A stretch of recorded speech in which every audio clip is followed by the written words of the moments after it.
শাড়ি না পরতে পারলে পরার কি দরকার তাই তো বুঝি না। এখন খোলা শাড়ি নিয়ে র্যাম্প ওয়াক করবে নাকি? সাফওয়ানের কথায় মেজাজ তুঙ্গে উঠে যায় আয়াতের। এই লোকের সমস্যা কি এইটা আজ অব্দি বুঝতে পারে না আয়াত। যখনই কোনো একটা অপ্রীতিকর সিচুয়েশনে পড়বে সেইখানে লোকটা হাজির হবে, নয়তো ওনার সামনেই কোনো না কোনো অপ্রীতিকর সিচুয়েশন ঘটবে। একে হিলে বেঁধে শাড়ি কুচি খুলে গেছে, উপর থেকে এনার বাক্যের শেষ নেই। দাঁতে দাঁত চেপে বলতে লাগলো, সাফন ভাই, আসলে কি বলুন তো, আমি বিয়ে থেকে পালানোর সময় ভাবিনি আমাকে ওয়ার্ল্ড রেস চ্যাম্পিয়নশিপে নিজের নামের পতাকা ওড়াতে হবে। আগে জানলে শাড়ি না, উইসাইন বেল্টের কস্টিউম পরে আসতাম। মুখ তো কেচির মতো চলে, তা তোমার বাবার সামনে মুখটা চালালে হয়তো এভাবে পালাতে হতো না। চালিয়েছিলাম, বিনিময়ে বা গালে থাপ্পড় আর 7 দিন রুমে আটকে রেখেছি। তোমার শাড়ির কুচি ঠিক হইলে কি আমরা যাইতে পারি? তোমার বাবার বডিগার্ডরা আসলো বলে। আয়াত আর কোনো কথা বলল না। বলে না কথায় কথা বাড়ে। আর এই লোকটার সাথে কথা বলতে গেলে শুধু যে কথায় কথা বাড়বে সেটা নয়, সকাল হয়ে যাবে অথচ তর্ক শেষ হবে না। শেষমেশ দেখা যাবে বাবার বডিগার্ডের সত্যি চলে আসবে। এখন তাড়াতাড়ি কোনো ট্রান্সপোর্ট ধরে কাজে অফিসে যেতে হবে। 1 ঘন্টা আগেও আয়াত একরকম ভেবেছিল, কিন্তু পুরো উল্টো কাহিনী ঘটে গেল। যাকে দু চোখে সহ্য হয় না তার সাথে এখন পালাতে হচ্ছে। 1 ঘন্টা আগে ক্রমাগত ইফাতকে ফোন দিয়ে যাচ্ছে আয়াত। ফোন ধরাতে দূর, খালি ওয়েটিং বলে যাচ্ছে ফোন অপারেটর মহিলাটা। হাতে সময় খুব কম, আর 4 ঘন্টা পর আয়াতের বিয়ে একটা বলদের সাথে, রামিম সাহেব অর্থাৎ আয়াতের বাবার বন্ধুর ছেলের সাথে। অনেকবার রামিম সাহেবকে বুঝাতে চেয়েছে আয়াত, কিন্তু লাভের লাভ কিছুই হয়নি। আয়াত রামিম সাহেবকে জানিয়ে দিয়েছে বিয়ে করলে ইফাতকেই করবে, ও বাদে কাউকে সে বিয়ে করবে না। কিন্তু রামিম সাহেবের এক কথা, উনি বেকার ছেলের সাথে মেয়ের বিয়ে দিবেন না, দরকার হলে ড্রাইভারের সাথে বিয়ে দিতেও রাজি। ইফাত গ্রাজুয়েশনের পর বেকার বসে আছে 3 বছর। সারাদিন ক্লাব পাবে, বন্ধুদের সাথে টাকা উড়ানোই ইফাতের একমাত্র কাজ। তার কথা, তার বাবার এত টাকা যে সারা জীবন বেকার থাকলেও কিচ্ছু যায় আসবে না। আয়াত এবং ইফাতের রিলেশন প্রায় 4 বছর হতে চলল। যতবারই তাকে বিয়ের কথা বলে সে এড়িয়ে যায়। আয়াত তাকে বলতে বলতে মুখ ব্যথা করে ফেলেছে, অথচ তার কোনো হেলদোল নেই। আজ আয়াতের বিয়ে, অথচ ছেলেটার কোনো পাত্তাই নেই। টানা 20 বার ফোন দেওয়ার পর শেষমেশ ফোনটা তুললো ইফাত। বিরক্তির সাথে বলল, কি ব্যাপার, এত ফোন দিতে হয়? কথা বলছিলাম তো বেবি। রাখো তোমার বেবি। ইফাত, আজকে আমার বিয়ে, তোমার কি কিছু যায় আসে না? আমি সেই দিনই তোমাকে বলেছিলাম বাবা সিরিয়াস। তুমি যদি কিছু না করো এবার সত্যি আমাকে হারিয়ে ফেলবে। তুমি কি সত্যি আমাকে ভালোবাসো? ইফাত, এখনো যদি কিছু না করো আর 4 ঘন্টা পরে আমার বিয়ে হয়ে যাবে, তাহলে চাইলেও কিছু করার থাকবে না। তুমি এটা এখন বলছো? তুমিই তো আমার সাথে এতদিন যোগাযোগ করনি। আজ 7 দিন পর আমি আমার ফোন পেয়েছি। তুমি তো একবারও আমার সাথে কথা বলার চেষ্টা করোনি। এখন তোমাকে ডিসিশন নিতে হবে, হয় আমাকে এখান থেকে পালিয়ে নিয়ে বিয়ে করবে, নয়তো আমি ওই বলদকেই বিয়ে করে ফেলবো। ঠিক আছে, আমি ব্যবস্থা করছি। ফোনটা রেখে কান্নায় ভেঙে পড়ল আয়াত। ভালোবাসা কতটুকু অসহায় করে তুলতে পারে তার প্রমাণ হাতে নাতে পাচ্ছে। দরজায় কড়া নাড়লে চোখ মুখ মুছে দরজা খুলে দেয় আয়াত। দরজা খুলতেই তানি ভেতরে ঢুকে। তানি আয়াতের বেস্টি। তানিকে পেয়ে জড়িয়ে ধরে চোখে পানি ছেড়ে দিল আয়াত। তানি, আমি কি করব? আমি তোকে অনেক আগে থেকেই বলেছি এই ইফাত ছেলেটা তোকে ঝুলিয়ে দিবে, দেখলি তো? ও বললো ব্যবস্থা করছে। এখন রেডি হয়ে নে, আমাদের পার্লার যেতে হবে। আন্টি আমাকে পাঠালেন। দোস্ত, আমি ওই বলদটাকে বিয়ে করব না। বারবার বলদা বলদা কেন করছিস? ছেলেটার নাম হাবিব, স্টাবলিশড ভদ্র ছেলে, ইফাদের চেয়ে 1000 গুণ বেটার। আমি পারবো না হাবিব টাবিবকে বিয়ে করতে। ইফাত একটা ব্যবস্থা ঠিক করবে, দেখিস। দেখা যাক, এখন চল। আধা ঘন্টা পর পার্লারে যাবার পর ইফাতের ফোন আসে আয়াতের মোবাইলে। ফোন রিসিভ করতে ইফাত জানায়, আয়াত, আমি সাফওয়ানকে পাঠাচ্ছি, এখন কোথায় আছো? তুমি আসবে না? আমি একেবারে কাজে অফিসে যাব। ওখানে আমার শ্বশুরের কিছু স্বাস্থ্যবান বডিগার্ড আছে, সাফওয়ানকে সন্দেহ করবে না। আচ্ছা, আমি গুলশান 1-এর এক পার্লারে আছি, আমি ঠিকানা SMS করে দিচ্ছি। মিনিট 15 পর সাফওয়ান এসে হাজির পার্লার গেটে। বন্ধুত্বের খাতিরে এই জটের মধ্যে সাফওয়ানকেও জড়াতে হলো। আয়াত আর সাফওয়ানের মাঝে 36-এর আকড়া। যদি আয়াত বলে ডান, তো সাফওয়ানকে বাম বলতেই হবে। আয়াত যতটা এলোমেলো, সাফওয়ান ততটা গুছানো। যতবার তার মুখোমুখি হয়েছে ততবারই একটা ওয়ার্ল্ড ওয়ারের মতো পরিস্থিতি তৈরি হয়েছে। অবশেষে তানির সাহায্যে কোনো মতে সাফওয়ান আয়াতকে নিয়ে পালাতে সক্ষম হয়। এখন আসি বর্তমান রাত 8:30। মিরপুর 2-এর কাজে অফিসের সামনে বিগত 1 ঘন্টা যাবত দাঁড়িয়ে আছে সাফওয়ান এবং আয়াত। গুলশান থেকে সরাসরি মিরপুর চলে আসে তারা, যাতে বডিগার্ডদের হাতে না পড়তে হয়। অথচ এখনই ইফাদের কোনো খোঁজ নেই। বাহিরে বেঞ্চিতে বসে ঝিম ধরে বসে আছে আয়াত। সাফওয়ান ক্রমান্বয়ে ফোন করে চলেছে ইফাতকে, অথচ তার ফোন বেজেই চলেছে, কেউ রিসিভ করছে না। একটা বড় নিঃশ্বাস ফেলে আয়াতের পাশে গিয়ে বসে সাফওয়ান। মেয়েটার মুখটা চুপসে গেছে, যেখানে কিছুক্ষণ আগেও ঝগড়া করছিল, অথচ এখন চুপচাপ মাথা নিচু করে বসে আছে। সারাদিন কিছু পেটে পড়েছে কিনা সন্দেহ। সাফওয়ান পাশে বসতে বলে ওঠে, সাফন ভাই, আমি কি কোনো ভুল করে ফেলেছি? কেন বলো তো? এই দেখুন না, বাবা মার সম্মান জলাঞ্জলি দিয়ে ভালোবাসাকে পেতে চেয়েছিলাম, কি হলো? সেও আমাকে মাঝ রাস্তায় একা করে দিল। আচ্ছা, আমি তো কথা বলেছি, ওনারা আর আধা ঘন্টা খোলা রাখবেন বলেছেন। আর না হলে কাল বিয়েটা করে নিও।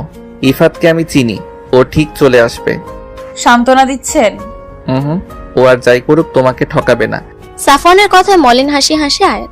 মেয়েটার হাসিটা দেখে সাফওয়ানের হৃদয় কিঞ্চিত কম্পন দিয়ে ওঠে। পুনরায় ইফাতকে ফোন দিতে থাকে সাফওয়ান। রাত 11টা। ইফাদের ফোন বন্ধ আসছে, কাজে অফিস বন্ধ। দীর্ঘশ্বাস ফেলে সাফওয়ান আয়াতকে বলে, আয়াত, আমার মনে হয় তোমার বাড়ি যাওয়া উচিত। তোমার বাবা মা হয়তো পাগল প্রায় হয়ে তোমাকে খুঁজছেন। আপনি বাড়ি চলে যান, ইফাত এখনো আসতে পারে। পাগলামি করো না, বাড়ি যাও। খানিকটা রেগে বলল সাফওয়ান। বাবা খুন করে ফেলবেন আমায়। আমার বাবার রাগ সম্পর্কে আপনার ধারণা নেই। আচ্ছা, উনি ইফাতকে অপছন্দ কেন করেন? বাবার ড্রাইভারের সাথেও আমাকে বিয়ে দিতে রাজি, কিন্তু বেকার ছেলেকে নিজের মেয়ের জামাই সে কিছুতেই করবেন না। মার জন্য টেনশন হচ্ছে, না জানি চিন্তায় বেহুশ হয়ে যাচ্ছে। তাহলে এখন কোথায় যাবে? জানি না, তানির বাসায় যেতে পারবো না। রাতেও রহেতুক একটা ঝামেলা হবে। এর থেকে আমি একটা হোটেল থেকে নিব, দেখি সকালে কি করা যায়। Are you sure? একটা সস্তা হোটেলের সামনে দাঁড়িয়ে আছে তারা। এত রাতে কোনো ভালো হোটেলে যাবার মতো ওয়ে নেই, সাথে টাকাও। শুধু যাতায়াতের টাকা, ভোটার আইডি আর কিছু ডকুমেন্টস বাদে আর কোনো টাকা নিয়ে বের হয়নি মেয়েটা। মনটা খচখচ করছে সাফওয়ানের। মেয়েটাকে এভাবে হোটেলে একা ফেলে যেত মন সায় দিচ্ছে না তার। হোটেলের ভেতর যেতে নিলেই সাফওয়ান হাত টেনে ধরে আয়াতের। পিছনে ফিরে চোখে চোখ রাখতেই দৃঢ় কণ্ঠে সাফওয়ান বলে ওঠে, আমি ব্যাচেলর থাকি, এক রুমের চিলে কোঠা, কিন্তু এই হোটেলের থেকে much better. If you want you can come with me. আমি নিচে বিছানা করে শুতে পারবো। এসব হোটেলে থাকাটা সুবিধার হবে না, প্লিজ কাম। না না, একজন ছেলের সাথে রাতে আমি থাকতে পারবো না। আয়াতের অস্বস্তি দেখে শান্ত গলায় সাফওয়ান বলে, ইউ ক্যান ট্রাস্ট মি। দরকার হলে আমি ছাদেই থাকবো, শুধু ল্যান্ডলর্ডকে নিয়ে একটু সমস্যা। I will handle. রাত অনেক হয়েছে, বাড়ি পৌঁছাতে 12:30 তো বাজবেই। ওই মোটা সার ঘুমিয়ে যাবে ততক্ষণে। চলো প্লিজ। অবশেষে আয়াত রাজি হলো। সোডিয়ামের লাইটে পাশাপাশি হেঁটে চলেছে আয়াত সাফওয়ান। দুজনের গন্তব্য এক, কিন্তু লক্ষ্য আলাদা। রেল লাইনের দুটো আলাদা লোহার লাইনের মতো পাশাপাশি হেঁটে যাচ্ছে তারা। জানে না কেউই আগামীতে কি তাদের জন্য অপেক্ষা করছে। রাস্তার পাশের খড়কুটোহীন মানুষেরা বস্তা পেতে ঘুমের প্রস্তুতি নিচ্ছে, তো আরেক দল মানুষ রাত জেগে চেঁচিয়ে সবাইকে সান্ত্বনা দিচ্ছে, ঘুমিয়ে পড়ো, আমরা জেগে আছি। রিক্সা না পেয়ে প্রচুর হাঁটতে হচ্ছে তাদের। হিল পরে পায়ে ঠোসা পড়ে গেছে আয়াতের, আর না পেরে হিল খুলে ফেললো সে। নিচে জিন্স থাকা শাড়িটা খানিকটা উপরে তুলে নিল। হঠাৎ পেছন থেকে দুজন টহল পুলিশের বাঁশির শব্দ এবং চিৎকারে ভয়ে জমে গেল তারা। না জানি কি বিপদ আসতে চলেছে। পুলিশদের একজন চেঁচিয়ে যাচ্ছে, এই এত রাতে কি এরকম করতেছো? এই দাঁড়াও। ভয়ে সাফনের ডান হাত আঁকড়ে ধরে দাঁড়িয়ে পড়লো আয়াত। ধীর গলায় বলতে লাগলো, এখন কি হবে? সারা রাত থানায় কাটাবো নাকি? কিচ্ছু হবে না, তুমি চুপ থাকবে তাহলেই হবে। পুলিশেরা তাদের কাছে এসে একজন সাফনের ঘাড় চেপে ধরলো, আরেকজন রক্ষ ফ্যানফ্যানে গলায় বলল, রাত বাজে 11:45। এই রাতে এমনি ঘুরতেছো কেন? নষ্টামের জায়গা পাও না? দুইটা ডান্ডা খাইলে সব পেদিত বাইর হয়ে যাবে। আপনারা আমার কথা বোঝার ট্রাই করেন। আসলে হয়েছে কি? চুপ আব্দুল, এগুলো এখনই থানায় নিতে হইব। থানার কথা শুনেই আয়াতের হাত পা ঠান্ডা হতে লাগলো। হড়হড় করে বলতে লাগলো, থানায় কেন? আমরা তো বাসার দিকে যাচ্ছি, ঘুরতে বেরিয়েছিলাম। রিক্সা না পাওয়ায় দেরি হয়ে গিয়েছে। ট্রাস্ট আস, আমরা কোনো নষ্টামি করতেছি না। ওই মাইয়া, তুমি রাত 11:45 বিয়ার শাড়ি পইরা ঘুরতে বাইরেছো? না মানে, আচ্ছা, আমাদের ছেড়ে দেবার জন্য মালপানি কত নিবেন? দেখছো শফিক, আমাদের ঘুষ দেয়, কত বড় সাহস। এবার এগুলো থানায় নিতেই হইব, চল। রাত 12:15। থানায় ইন্সপেক্টরের সামনে বসে আছে সাফওয়ান এবং আয়াত। একটু পরপর অগ্নিদৃষ্টি দিচ্ছে আয়াত সাফওয়ানকে। তখন ওয়াকি টকিতে কথা বলে ওদের থানায় নিয়ে আসে কনস্টেবল শফিক এবং আব্দুল। ইন্সপেক্টর মেহরাব হাতে তর্জনী দিয়ে টেবিলে ক্রমাগত টকটক শব্দ করে যাচ্ছেন, সাথে একবার আয়াতের দিকে আর একবার সাফওয়ানের দিকে তাকাচ্ছেন। গলা ছেড়ে এবার বললেন, কেস কি? এত রাতে বাইরে কি করছিলেন আপনারা? স্যার নষ্টামি করতেছিল, বললাম না হাতে নাতে ধরেছি, উপরে ঘুষ দেবার চাই। তোমাকেই জিজ্ঞেস করেছে আবুল। না তো, একটু ঠান্ডা থাকো। বলে মিস্টার। জি সাফওয়ান ইসলাম। আসলে হয়েছে কি, আমরা পালিয়ে বিয়ে করতে চেয়েছিলাম, কিন্তু কাজে অফিস বন্ধ থাকায় বিয়ে করতে পারিনি। আয়াতের কথা শুনে হতবাক হয়ে আয়াতের দিকে তাকায় সাফওয়ান। এই মেয়ে তাকে একটা ঝামেলায় ফেলবে। অবশ্য এটা নতুন না, এর আগেও মেয়েটি এইভাবেই ঝামেলায় ফেলেছে। আয়াতের হাতে চিমটি কাটতে আয়াত উহ করে চেঁচিয়ে ওঠে। উফ, ওনারা পুলিশ, ওনাদের কাছে লুকিয়ে লাভ নেই, ওনারা আমাদের হেল্প করতে পারবে। আসলে হয়েছে কি স্যার, আমরা দুজনকে খুব ভালোবাসি, কিন্তু আমার বাবা ওর প্রফেশন আর গরিবের জন্য ওকে মেনে নেননি। আজ আমাকে একটা বলদের সাথে জোর করে বিয়ে দিয়ে দিচ্ছিল, তাই আমি পালিয়ে আসি। আমার বাবাকে চিনবেন, Ramim Rahman, retired major general. আমি তার একমাত্র মেয়ে। সাফওয়ান তো অনেক গরিব, তাই বাবা ওর সাথে আমার বিয়ে দিবেন না। এই যে দেখুন, আমার ভোটার আইডি সব আছে, আমরা আজই বিয়ে করতাম। সাফওয়ান হাঁ করে আয়াতের অভিনয় দেখে যাচ্ছে। জাতীয় পুরস্কার বিজয়ী অভিনেত্রীর মতো অভিনয় করছে মেয়েটি, কি নিপুণ ভাবে কাঁদছে। ইন্সপেক্টর সাফওয়ানের দিকে তাকিয়ে বলল, তাহলে আপনি কনস্টেবলদের ঘুষ কেন দিতে চেয়েছেন? ওনারা আমার কোনো কথা শুনতেই রাজি ছিলেন না। আর সত্যি বলতে এত রাতে আমরা অনেক ভয় পেয়ে গিয়েছিলাম। উপরে আমাদের বিয়ে হয়নি, একটা কনেকে বিয়ে থেকে পালিয়ে নিয়ে এসেছি। I think you can understand. আমি খুবই সতর্ক নাগরিক। আয়াত না থাকলে আমি এমনটা কোনোদিন করতাম না। আচ্ছা, আপনাদের নাম ঠিকানা দিয়ে যান, আমি কন্টাক্ট করব। আর যদি এটা প্রমাণ হয় যে আপনারা মিথ্যা বলছেন, তাহলে আমার থেকে খারাপ আর কেউ হবে না। কোথায় লিখবো? আব্দুল, ওনাদের সব ঠিকানা নিয়ে বাড়ি পৌঁছে দাও। এই রাতে ট্রান্সপোর্ট পাবে না। আর সাফওয়ান সাহেব, আপনার অফিসের ঠিকানাটাও দিয়ে যাবেন। যদি এই রাতে কাজী পাওয়া যেত, আমি নিজেই আপনার বিয়েটা দিয়ে দিতাম। নিজে মাথা চাপড়াতে ইচ্ছে করছে সাফওয়ানের। এই আয়াতের জন্য কি এক ঝামেলায় না পড়লো। মিথ্যে তো বলে দিল, কিন্তু এখন এই মিথ্যে ধরা পড়লে যে কি ঝামেলা পোহাতে হবে আল্লাহই ভালো জানে। উপরে রামিম রহমানের মেয়ে, তিনি একজন রিটায়ার্ড আর্মি অফিসার। শহরে ওনার চেনা জানার শেষ নেই। এক রাতে তার জীবনে এতটা উতার চড়াই, এর মুখোমুখি হতে হবে কে জানতো। আর এদিকে ইফাদের ফোন এখনো বন্ধ। ইফাত কেয়ারলেস, কিন্তু এতটা যে নিজের গার্লফ্রেন্ডকে বাড়ি থেকে পালিয়ে অন্যের ঘাড়ে ঝুলিয়ে দিয়ে এখন নিজে লাপাত্তা। কাঁধে ভারী ভারী অনুভব হলে পাশে তাকিয়ে দেখে আয়াত তার কাঁধে মাথা রেখেই ঘুমিয়ে পড়েছে। মেয়েটাকে বড্ড ক্লান্ত লাগছে। সারাদিন কম ধকল তো যায়নি। রাতের আলো আধার খেলায় আয়াতের মুখটা কোনো শিল্পকর্ম থেকে কম লাগছে না। খুব যত্নে নিপুণ শিল্পকর্ম। এলোকেশি চন্দ্রমান্নায় মুখখানা, উপরে গোলাপের পাপড়ির ন্যায় ঠোঁটখানা, যে কাউকে আকর্ষণ করবে। সবচেয়ে বেশি আকর্ষণীয় ঠোঁটের নিচে ছোট তিলটি, যেন নজর ফোটা। অজান্তেই আপন মনে তাকিয়ে রয়েছে সাফওয়ান তার দিকে। কনস্টেবল আব্দুল জোরে ব্রেক কষলে সাফওয়ানের হুঁশ ফিরে। নিজের কাজে নিজেরই বিরক্ত লেগে গেল। কি করছিল সে? আয়াত ইফাদের আমানত। যতই সুন্দরী হোক না কেন, তার প্রতি অন্যরকম অনুভূতির জন্ম দেওয়াই পাপ। নিজেকে নিজে শান্ত করার জন্য মনে মনে বলতে লাগলো, আয়াত একটা চালতা ফিরতা ঝামেলা, ওর মধ্যে ভালো লাগার কিছুই নেই।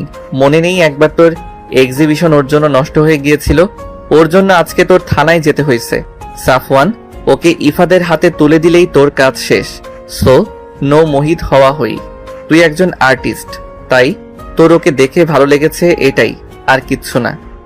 মনে মনে বলল সাফওয়ান। পানের পিকটা ফেলে আব্দুল বিরক্ত কণ্ঠে বলে উঠল, এখানে বইসে রাত কাটাইবেন নাকি যাইবেন? আইয়া পড়ছে আপনার বাসা। ধন্যবাদ। এই আয়াত উঠো, বাসা এসে গেছে। আয়াতকে নাড়াচাড়া দেওয়ার পর অবশেষে বিরক্তি এবং ঘুম ঘুম গলায় বলে ওঠে, কি হয়েছে? আর একটু ঘুমাইতে দাও, তুমিও ঘুমাও। ধুর, উঠো না, বাসা চলে আসছে তো। কে শুনে কার কথা? আয়াত তো বেঘরে ঘুম। উপায়ন্ত না পেয়ে আয়াতকে কোলে করে নিয়ে ওঠা লাগলো সাফওয়ানের। দোয়া পড়তে পড়তে পাঁচতলায় উঠলো সে। বাড়িওয়ালা দেখলে একটা কেলেঙ্কারি হয়ে যাবে। যদিও ঘড়ির কাঁটা 2টার ঘরে এসে পড়েছে, তবুও বলা যায় না ওই লোকের ভরসা নেই। কোনো মতে আয়াতকে নিচে বসিয়ে দরজার লক খুলে সে। একটা মেয়েকে কোলে নিয়ে 5 তলা ওঠা চারটেখানি কথা না, যদিও আয়াতের ওজন তোলার মতো, তাও। আয়াতকে বেডে শুয়ে ফ্রেশ হতে চলে গেল সাফওয়ান। আজকে দিনটা খুব ধকলের ছিল। দুপুরের পর থেকে খাবারের কোনো পেটে পড়েনি। কালকে সকাল 8টায় অফিস আছে। এখন না ঘুমালে কালকে জম্বি হয়ে যেতে হবে। ফ্রেশ হয়ে একটা নীল 3/4 প্যান্ট আর কালো টি শার্ট পরে নিল সাফওয়ান। আয়াত বেঘরে ঘুমাচ্ছে। ওর উপর হাতি হাঁটলো, টের পাবে কিনা সন্দেহ। অবশ্য মেয়েটিও না খাওয়া অনেকবার সেধেছিল সাফওয়ান, কিন্তু খায়নি। ওর উপর কতটা প্রেসার যাচ্ছে সেটা না বললেও বুঝতে বাকিনি সাফওয়ানের। চঞ্চল মেয়েটি নিজের কষ্টগুলো হাসির মাঝে লুকিয়ে রেখেছে। বাবা মাকে না বললে ভালোবাসার খাতিরে ছুটে এসেছে, কিন্তু সেই ভালোবাসাও কথা রাখেনি। রুমে এক বিন্দু জায়গা নেই শোয়ার। সাফওয়ানের পেন্টিং আর ক্যানভাসে ফ্লোর ভর্তি। শরীর ভেঙে যাচ্ছে এখন। এগুলো গোছানো একটা এভারেস্ট অভিযানের কাজ হবে। তাই উপায়ন্তর না পেয়ে ছাদে চলে যায় সে। আজ রাত নির্ঘুমই কাটবে বোঝা যাচ্ছে। ব্যানসন অ্যাডভান্স ধরিয়ে বাহিরে নজর দিল সে। খারাপ স্বভাবের এই একটাই আছে তার, সিগারেট খাওয়া। নিকোটিন সব খারাপের মধ্যে একটি ভালো কাজও করে, তাহলেও স্নায়ু শান্ত করে। আর আর্টিস্ট মানুষদের এটা খুব দরকার।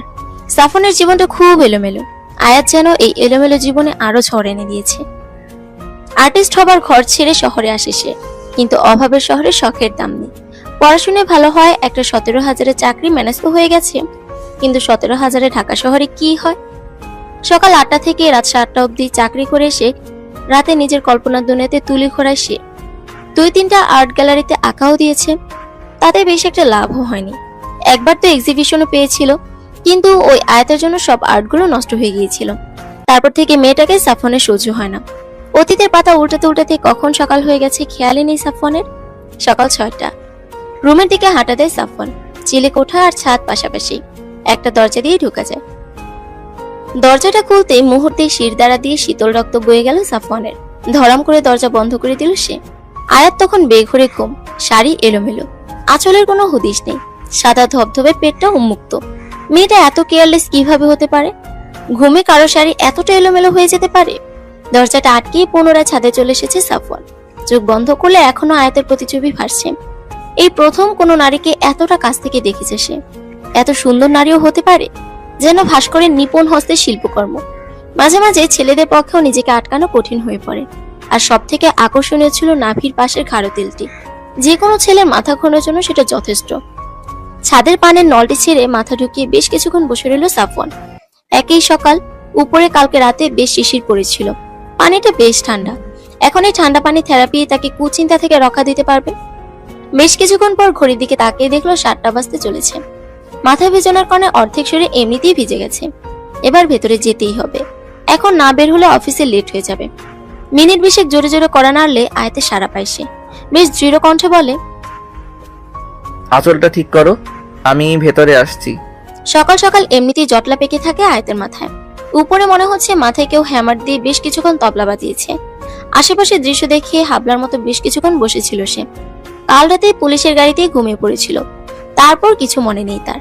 চোখটা চারিদিকে ঘুরালে খেয়াল করে পুরনো একটি স্টোর রুমের মতো ঘরের চৌকির মতো বেডে বসে আছে সে। রুমের দেয়ালে রং খসে গেছে। লাস্ট হয়তো 3 বছরের একবারও রং করা হয়নি। তার মানে এটা সাফওয়ানের চিলে কোঠার রুম। এবার ধীরে ধীরে বাস্তবে ফিরে আয়াত বুঝতে পারে রাতে সাফওয়ান এখানেই তাকে নিয়ে এসেছিল। রুমটা খুব ছোট। একপাশে একটা 3rd হ্যান্ড স্টিলের আলমারি, তার পাশে একটা কম দামি ছোট্ট টেবিল, তাতে রং, তুলি, স্কেচবুক এলোমেলো করে পড়ে রয়েছে। ঘরে দক্ষিণ দিকে বেশ বড় জানালা। জানালা দিয়ে আকাশ স্পষ্ট দেখা যাচ্ছে, সাথে গাড়ির হর্ন শোনা যাচ্ছে। মানে বাড়িটা রোডের খুব কাছে। সারা ঘর অগোছালো, কিন্তু নোংরা নয়। ফ্লোরে সাফনের পেইন্টিং এবং ফাঁকা ক্যানভাস ভর্তি। জানালার ঠিক পাশে একটা ঘুম ধরা আলনা আছে, তাতে সাফনের নোংরা কাপড় রাখা। ঘরটা পর্যবেক্ষণ শেষ হলে শুনতে পায় সাফন কড়া নেড়েই যাচ্ছে। সাফন যখন কথাটা বলে তখন নিজের দিকে তাকিয়ে নিজে লজ্জা পেয়ে যায় সে। রাতে অস্বস্তির জন্য কখন আঁচল খুলে ফেলেছিল খেয়ালই নেই তার। কোনো মতে শাড়িটি দিয়ে নিজেকে পেঁচিয়ে সাফনকে ভেতরে আসতে বলে সে। সাফওয়ান একবারও আয়াতের দিকে না তাকিয়েই আলমারির কাছে চলে যায়। শার্ট প্যান্ট বের করে ওয়াশরুম ছুট লাগানোর সময় পিছন থেকে আয়াত ডাকলে বাধ্য হয়ে আয়াতের দিকে তাকায় সে। আমাকে আপনার একটা টি শার্ট দিবেন? আমার কাছে পরার মতো কোনো জামা নেই শাড়ি বাদে। আলমারি খোলাই আছে, নিও নিও, আমার লেট হচ্ছে। বলেই ওয়াশরুমে ঢুকে ধাম করে দরজা লাগিয়ে দিল সাফওয়ান। এলোমেলো চুল, ঘুম ঘুম চাহানি আর লাল হয়ে থাকা গাল দেখে কয়েকবার হার্টবিট মিস হয়েছে সাফওয়ানের। এই মেয়েকে খুব দ্রুত ইফাদের হাতে তুলে দিতে হবে, নয়তো পাগল হয়ে যাবে সাফওয়ান। সকাল 11টা। আয়াত জানালার পাশে দাঁড়িয়ে আছে, মনটা তার ভালো নেই। তানের কাছে সকালে ফোন দিয়েছিল। তানের কাছ থেকে জানতে পারে রামিম সাহেব তাকে অনেক কথা শুনিয়েছেন। তিনি তানের সামনে বলে দিয়েছেন আয়াতকে সামনে পেলে এর শেষ দেখে নিব।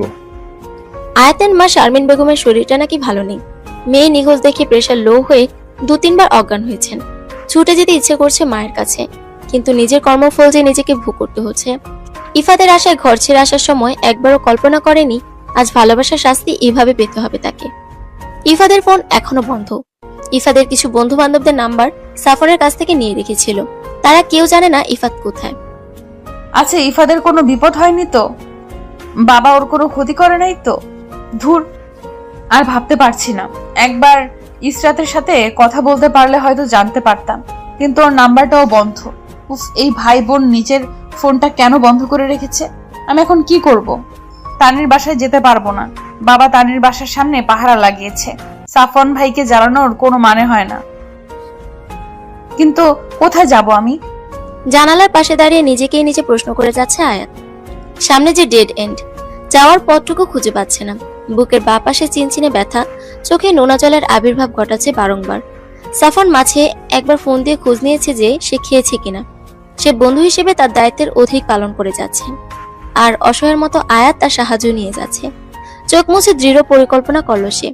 এবার কঠোর সিদ্ধান্ত নিতে হবে আয়াতের, খুব কঠোর। সোজা ইফাদের বাড়ি কি উঠবে সে, তাতে তার পরিবারের লোকেরা রাগ করলেও কিছু করার নেই। তারপর ইফাতকে মুখের উপর জিজ্ঞেস করবে সে কি তাকে বিয়ে করবে কিনা। এই পরিকল্পনা আজকের মধ্যে বাস্তবায়ন করতে হবে, কিন্তু হাতে টাকা নেই। ইফাতদের বাসায় যেতে হলে 600 থেকে 700 টাকা লাগবে সিএনজিতে। সেই টাকাটা হাতে নেই। সাফওয়ান আসলে তাকে পরিকল্পনার কথাটি জানাতে হবে। পাশের দোকান থেকে পরোটা ডাল দিয়ে গেছে সাফওয়ান। ডাল ঠান্ডা হয়ে গেছে আর পরোটা শক্ত, কিন্তু পেটের ইঁদুরদের এইটা দিয়ে শান্ত করতে হবে। যে মেয়ে সামান্য ঠান্ডা পানি আঙুলে ছোঁয়াতে পারে না, আজ সে ঠান্ডা পানি দিয়ে গোসল করেছে। ব্রেড জ্যাম আর ব্ল্যাক কফি ব্যতীত যার নাস্তা হয় না, আজ তৈলাক্ত চুপচুপে পরোটা আর ঠান্ডা পানির মতো ডাল খেতে হচ্ছে। জীবন কত কিছু শিখায় মানুষকে। বিকেল 5টা। সারাদিন শুধু সাফনে পেন্টিং দেখিয়ে দিন কেটেছে আয়াতে। ইফাদের মেসেঞ্জার, হোয়াটসঅ্যাপে ভয়েস মেসেজ দিয়েছে বেশ কিছু, কিন্তু লাভ হয়নি। কেঁদে কেঁদে মাথা ধরে আসলে ছাদে রাখা সাফনের ছোট স্টপে প্রথম কফি বানানো ট্রাই করেছে। ফলাফল হাতে 2-3টা ফোসকা পড়েছে, কিন্তু কফি সে বানানো শিখে গেছে। সাফনকে অনেকবার বলেছে তার পোর্ট্রেট ড্র করতে, কিন্তু লোকটা মুখের উপর বলে দিয়েছে তার চেহারা ক্যানভাসে তোলার যোগ্য নয়। কফি হাতে জানালায় দাঁড়িয়ে আকাশ দেখতে যখন ব্যস্ত আয়াত, তখন ক্রমাগত দরজায় কড়া নাড়ে কেউ। দরজা খুলতেই হুড়মুড় করে একটি মেয়ে ঘরে ঢুকে পড়ে। মেয়েটির হাতে একটি পেঁয়াজুর বাটি। এভাবে ঘরে ঢুকে পড়ায় অবাকের সর্বোচ্চ পর্যায়ে চলে যায় আয়াত। মেয়েটি উচ্চতায় আয়াতের সমান, গোলগাল মুখ, চুল একপাশে বেনুনি করা, দেখে মনে হচ্ছে কলেজে পড়ে। মেয়েটি আশেপাশে চোখ ঘুরিয়ে আয়াতের দিকে নজর দেয়। চোখে একরাশ কৌতূহল আর অপছন্দের আভা নিয়ে মাথা থেকে পা অব্দি চোখ বুলায় সে। আয়াত তখন সাফনের একটা টি শার্ট আর ট্রাউজার পরেছিল। টি শার্টটা বেশ বড়, গলাটা বেশ নেমে যাচ্ছে, কিন্তু উপায় নেই। বিয়ের শাড়ি আর জিন্স বাদে পরিধানের কোনো কাপড় তার নেই। কর্কশ কণ্ঠে প্রশ্ন ছুড়ে মেয়েটি আয়াতকে, কে তুমি? সাফন ভাইয়া জামা পরে আছো কেন? আমি আমি কি হলো বলো? তোমাকে বলবো কেন? আগে বলো তুমি কে? আমি মায়া, এই বাড়ি আমার বাবার। তুমি কে বলো, না তো বাবাকে বলে দেবো। আমি সাফনের স্ত্রী। এই মুহূর্তে মাথা একেবারে ফাঁকা হয়ে যায় আয়াতের। দুম করে মনে যা এসেছে তাই বলে দেয় সে। মেয়েটি প্রথমে হতবাক হয়ে তাকিয়ে থাকে, পরে কান্না কান্না মুখ করে দৌড়ে চলে যায় রুম থেকে। ঘটনার আকস্মিকতায় কিছুই মাথায় ঢুকছে না আয়াতের। মেয়েটি ঝড়ের গতিতে এলো, আবার টর্নেডোর গতিতে চলে গেল। হচ্ছেটা কি? রাত 8টা। আজ বাড়ি ফিরতে দেরি হয়ে গেছে সাফওয়ানের। না জানে আয়াত একা একা কি করছে। সকালের পর থেকে কথাই হয়নি। প্রথমে ভেবেছিল দরজা বাইরে থেকে আটকে যাবে, পরে ভাবলো অজান্তে বিপদ আসলে আয়াত বের হতে পারবে না, আর মোটা সার উপরে আসবে না রাতের আগে। সে জানে সাফনের অফিস টাইম, কিন্তু মায়াকে নিয়ে একটু চিন্তা থেকে যায় মেয়েটি। ধুমধাম চলে আসে। রাস্তায় আসার পথে কিছু কম দামি 3 পিস, লেডিস গেঞ্জি আর রাতের খাবার কিনে বাড়ির দিকে রওনা দেয় সাফওয়ান। বাড়িতে এসে সিঁড়িঘর থেকে খুব শোরগোল শোনা যাচ্ছে। ভালো করে খেয়াল করলে বুঝতে পারে শব্দগুলো তার রুম থেকে আসছে। দ্রুত 5 তলায় এসে দেখে দরজা হাঁ করে খোলা। ভেতরে গিয়ে যেন মাথার উপর বাজ ভেঙে পড়ে সাফওয়ানের। ঘরের ভিতর ঢুকতেই দেখে বিল্ডিং এর সব মহিলা সিনিয়র সিটিজেন সেখানে উপস্থিত। মোটা সার অর্থাৎ বাড়িওয়ালা আবুল কালাম আজাদ সাহেব এবং আর 2জন পুরুষ বেডে বসা। আয়াত তাদের সামনে দাঁড়ানো। গম্ভীর মুখে আজাদ সাহেব কাপে চুমুক দিচ্ছেন। আলমারির পাশে মায়ের মুখ নিচু করে দাঁড়িয়ে আছে। যেখানে বাঘের বর সেখানেই সন্ধ্যা হয়। এখন সাফনের মাথায় রীতিমতো ঘুরপাক খাচ্ছে একটাই চিন্তা, এত রাতে বাড়ি ছাড়া হলে কোথায় যাবে। ভিড় ঠেলে আয়াতের কাছে যেতেই এক মহিলা কর্কশ কণ্ঠে বলে উঠল, তোর দ্বারা এমন কিছু আমরা কিছুতেই আশা করিনি সাফওয়ান। ভেবেছিলাম তুই একটা ভালো ছেলে। সাফওয়ান একটা ঢোক গিলে বলে, কি হয়েছে আন্টি? কি করেছি আমি? আজাদ সাহেব এবার উঠে দাঁড়িয়ে সাফওয়ানের সামনে এসে গলা খাখারি দিয়ে বললেন, আমি আশা করি নাই তুমি এমন কাজ করবা। ভাবছিলাম তুমি আমার ছেলের মতো, কিন্তু বৌমারে ঘরে আনছো, অথচ আমাদের একবারও জানাইলা না। সে তো মায়া আসছিল বলেই আমি জানতে পারছি। মেয়েটা একটা জামাও নাই, ও তোমার জামা পরে আছে। দুপুরে পরোটা আর ডাল খাইছে। আমাকে বললে খাবার পাঠিয়ে দিতাম। যাকগে বৌমা, তুমি কিন্তু সংকোচ করবা না। তোমার এই আমজাদ চাচা আছেন, তুমি আমার কাছে মায়ার মতোই, তাই কোনো অসুবিধাতে আমাকে স্মরণ করবা। সাফওয়ান আসছে, আমরা এখন যাই, চলেন আপনারা। জি চাচা। আর সাফওয়ান, বিয়ে টিয়ে করছো, এখন আর একা না তুমি। তোমার ঘরে একটা বউ আছে, তাই এখন থেকে দায়িত্ববান পুরুষ হতে চেষ্টা করো। ব্যাচেলার জীবন কিন্তু শেষ। আজাদ সাহেবের কথা মাথার উপর দিয়ে গেল সাফওয়ানের। হাঁ করে একবার আয়াতের দিকে আর একবার বাকিদের দিকে দেখছিল। আয়াত এনাদের কি এমন বললো সবাই আয়াতকে এতটা স্নেহ করছে? উপরে মোটা শার্ট, যে কিনা সাফওয়ানের সাথে সারাটা ক্ষণ ভাড়া ভাড়া করে মাথা খারাপ করে দেয়, সে আয়াতকে বোমা বোমা করে তুলো তুলো করছে। আয়াতের পরনে একটা নীল জামদানি শাড়ি, যা আয়াতের নয়। তার মানে বিল্ডিং এর একজন আন্টি পড়তে দিয়েছেন। হচ্ছে এটা কি? আন্টিরা সবাই আয়াতকে নতুন সংসারে যাবতীয় টিপস দিয়ে যাচ্ছেন। সাফওয়ান ফ্রেশ হয়ে সাদা টি শার্ট আর নেভি 3/4 প্যান্ট পরে নিল। আন্টিরা যাবার পর আয়াত যেন হাফ ছেড়ে বাঁচল। দরজা লাগিয়ে পেছনে ফিরতে দেখে সাফওয়ান তোয়ালে দিয়ে ভেজা চুল মুছে যাচ্ছে। ভেজা চুলগুলো কপালে লেপটে আছে। টি শার্টটা বুকের সাথে যেন মিশে আছে। 6 ফিট লম্বা, সুঠাম দেহি পুরুষ। 3/4 প্যান্ট পরায় পায়ের খানিকটা দেখা যাচ্ছে। ভেজা পায়ের পশমগুলো লেপটে আছে। না চাইতেও চোখ তার দিকে আটকে আছে। ছেলেটার মধ্যে কি যেন একটা আছে। এভাবে দেখলে তো নজর টিকা দিয়ে হাঁটতে হবে। সাফওয়ানের কথায় হুঁশ ফিরে আয়াতের, সঙ্গে সঙ্গে অন্যদিকে চোখ সরিয়ে নেয়। লজ্জায় মাথা কাটা যাবার মতো অবস্থা। মনে মনে বলল, আল্লাহ, মাটিটা ফাঁক করো, ঢুকে যাই। আয়াতের কাজে সাফওয়ানের খুব হাসি পাচ্ছে। টেবিলে রাখা ব্যাগটা এগিয়ে দিয়ে বলল, এখানে কিছু জামা কাপড় আছে আর খাবার নিয়ে এসেছি। আচ্ছা, তুমি বিল্ডিং এর লোকদের কি এমন বলেছো যে তারা তোমায় মাথায় তুলে রেখেছে? ওইটা আসলে হয়েছে কি, 1.5 ঘন্টা আগে মায়া চলে যাবার পর থেকে একা একা বোর হচ্ছিল আয়াত, তাই ঘুমিয়ে পড়েছিল সে। হঠাৎ খুব জোরে দরজা ধাক্কা দিলে লাফ দিয়ে উঠে সে। মনে হচ্ছিল ঘরে ডাকাত পড়েছে।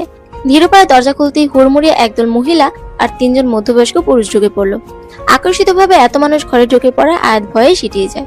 সবাই থেকে মাথা থেকে পা অব্দি এমন ভাবে দেখছেন যেন একটা চিড়িয়াখানা জন্তু দেখছে। তাদের মধ্য থেকে মায়ের সামনে এসে একজন মোটা ভুঁড়ি এবং রাজকীয় গোফদারি পুরুষকে বলতে লাগলো, এই যে সে চোর, বলেছি না সাফওয়ান ভাইয়ের কাপড় পরে আছে, আবার বলছে সাফওয়ান ভাইয়ের স্ত্রী। হয়েছে, এবার তুমি চুপ করে থাকতে পারো। তাদের কথোপকথনে বুঝতে বাকি রইল না ইনিই বাড়িওয়ালা।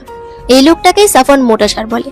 মানুষটার চেহারা একটু সারের মতোই, গোলগাল মুখ, রাগি রাগি চোখ, ঠোঁটের উপরে রাজকীয় গোফ। মানুষটার উচ্চতা খুবই কম, কিন্তু বিশাল আকার দেহ। দেহ না, ভুঁড়ি। লোকটা এগিয়ে এসে আয়াতের সামনে দাঁড়ান, তারপর রাগী কণ্ঠে বলেন, তুমি কে? এখানে কি করো? আমি কি? আমি? আমি কি? আমি সাফওয়ানের বউ। তোতলা নাকি? না না, আমি তো জানি সাফওয়ান অবিবাহিত, ব্যাচেলর। কবে হলো তোমাদের বিয়ে? আঙ্কেল, আসলে আমরা কালকে পালিয়ে বিয়ে করেছি। হ্যাঁ। জি, পালিয়ে বিয়ে করেছি। আসলে আমাদের সম্পর্ক 4 বছরের। বাবা কাল জোর করে আমার বিয়ে দিতে চেয়েছিল। সাফওয়ান তো ভালো চাকরি করে না, তাই সাফওয়ানকে মেনে নেননি আঙ্কেল। কি করব বলুন, উপায় ছিল না আমাদের, তাই আমরা পালিয়ে বিয়ে করেছি। আমার কাছে কোনো কাপড়ও নেই, তাই সাফওয়ানের কাপড় পরেছি। আমি বাধ্য করেছিলাম সাফওয়ানকে, এখানে সাফওয়ানের কোনো দোষ নেই। বলেই কান্না করতে লাগলো আয়াত। আয়াতের কান্না রামিম সাহেব ব্যতীত যে কোনো মানুষকে গলিয়ে দেবার ক্ষমতা রাখে। আজাদ সাহেব আয়াতের মাথায় হাত রেখে নরম স্বরে বলেন, কিন্তু মা, কাজটি কি তুমি ভালো করেছো? তোমার বাবা মা কতই না কষ্ট পেয়েছেন বলো। আঙ্কেল, যদি আমার হাতে উপায় থাকতো আমি কি এরকম করতাম বলুন? তবে আমার দৃঢ় বিশ্বাস বাবা মা ঠিক একদিন আমায় বুঝবে, দেখবেন। বলতে বলতে গলা ধরে এসেছে আয়াতের। আসলে কি রামিম সাহেব বুঝতে পারবে তাকে? যদি রামিম সাহেব বিয়ে দেবার জন্য এতটা অস্থির না হতেন, তবে কি আজ এভাবে পালিয়ে আসতে হতো তাকে? মা, তুমি আমার সাথে আসো। আমার একটা শাড়ি আছে, ওইটা পরবে। নতুন বউ এভাবে টি শার্ট পরা মানায় না। এক আন্টির কথায় দেন ভাঙে আয়াতের। তারপর আন্টি আয়াতকে শাড়ি পরিয়ে দেন। আয়াত সবার জন্য কফি বানায়। একটা আড্ডার আমেজ তৈরি হয়। মায়া মুখ কালো করে এক জায়গায় দাঁড়িয়ে থাকে। আয়াতের বুঝতে বাকি নেই মেয়েটা তাকে চরম অপছন্দ করে। ঢাকার ব্যতিব্যস্ততার মাঝে কোনো অপরিচিত মানুষও এতটা আন্তরিক হতে পারে, এটা যেন কল্পনার বাহিরে আয়াতের জন্য। মানুষগুলোকে মিথ্যে বলতে একদম ভালো লাগছে না তার, কিন্তু করারও কিছু নেই, নয়তো সাফওয়ানকে ঘর ছাড়া হতে হবে। ফ্ল্যাশব্যাক শেষ হলে দেখে সাফওয়ান হাঁ করে তার দিকে তাকিয়ে রয়েছে। তুড়ি দিয়ে হাত নাড়িয়ে বলে, কি হলো? এইভাবে ক্যাবলা কান্তের মতো কি দেখছেন? তুমি অভিনেতা হলে কিন্তু ভালো নাম কামাতে পারতে, তা তো আমি জানি। কিন্তু মিথ্যে কথা না বললেই পারতে। কি করব, আপনার প্রেমিকা পুরো আটঘাট বেঁধে এসেছিল আপনার সুপ্ত প্রেমকে কলি থেকেই উঠিয়ে ফেলার জন্য। Sorry, but I had no choice. কি? কিসের প্রেমিকা? ও আমার কেউ লাগে না? ন্যাকা যেন কিচ্ছু বোঝে না। ওখানে কেউ না থাকলে আমাকে কাজটা চিবিয়ে খেত। আজীব, আমি তো ব্যাচেলর, তাই না? সত্যি সত্যি বিয়ে করলে এই বাড়িতে তুলবো কিভাবে? বিয়ে করে বউকে নিয়ে এই চিলেকোঠায় উঠবেন নাকি? আর উঠলেও বলবেন আমি দা নিয়ে আপনাকে দৌড়ানি দিয়েছিলাম, আমাকে তালাক দিয়ে দিয়েছেন। ধন্য তুমি, ইফাদের সত্যি কপাল পড়েছে। ইফাদের কথা শুনতে উজ্জ্বল মুখটা মিয়ে গেল আয়াতের। সাফওয়ান আয়াতের মুখ দেখে বুঝতে পেরেছি ইফাদের খোঁজ এখনো পায়নি। আয়াতের মন ভালো করতে বলল, আমি আজকে গ্রিল নিয়ে এসেছি ভালো খেতে, এখনো গরম আছে, চলো খেয়ে নেই। আমার খিদে নেই। এই দেখো, আমি এতদিন একা একা খেয়েছি, আজ তুমি আছো, আমি চাই না একা একা খেতে, চলো না প্লিজ। সাফওয়ানের জোরাজুরিতে না পেরে শেষমেশ খেতেই হলো আয়াতকে। খাওয়া দাওয়া শেষে আয়াত বেডে আর সাফওয়ান নিচে বিছানা বিছিয়ে শুয়ে পড়ল। সারাদিনের ক্লান্তি আর কাল রাত না ঘুমানোর জন্য সাফওয়ান শুতেই ঘুমের রাজ্যে তলিয়ে গেল। কিন্তু আয়াতের চোখে যেন ঘুম নেই, মনে যেন ঝড় বয়ে যাচ্ছে। এপাশ ওপাশ ফিরে যখন ঘুম আসছিল না, তখন উঠে ছাদে চলে যায় সে। ফোনে ইফাদের নাম্বার ডায়াল করতে ফোনটি অন পায়। বেশ কিছুক্ষণ রিং হওয়ার পর কেউ ফোনটি রিসিভ করে। আয়াত হ্যালো বলতেই শুনতে পায় একজন মহিলা কণ্ঠ। অপর পাশে মানুষটি বলে, হ্যালো, কাকে চান? আমি আয়াত। আপনি কে বলছেন? আপনি কি পেশেন্টের কেউ হন? পেশেন্ট মানে? কাপা কাপা গলায় প্রশ্ন করে আয়াত। তখন অপর পাশ থেকে শুনতে পায়, আমি মেডিকেল হাসপাতাল থেকে বলছি। মোবাইলটি পেশেন্টের সাথে পাওয়া গেছে, কিন্তু ওনার যে অবস্থা, তাই আমি মোবাইলটা আমার কাছে রেখেছি। পেশেন্ট বলতে কি হয়েছে ওর? উনি একটা ছোট অ্যাক্সিডেন্ট করেছেন, দুটো বোন ফ্র্যাকচার হয়েছে। আজ 2 দিন হয়েছে উনি এখানে অ্যাডমিট।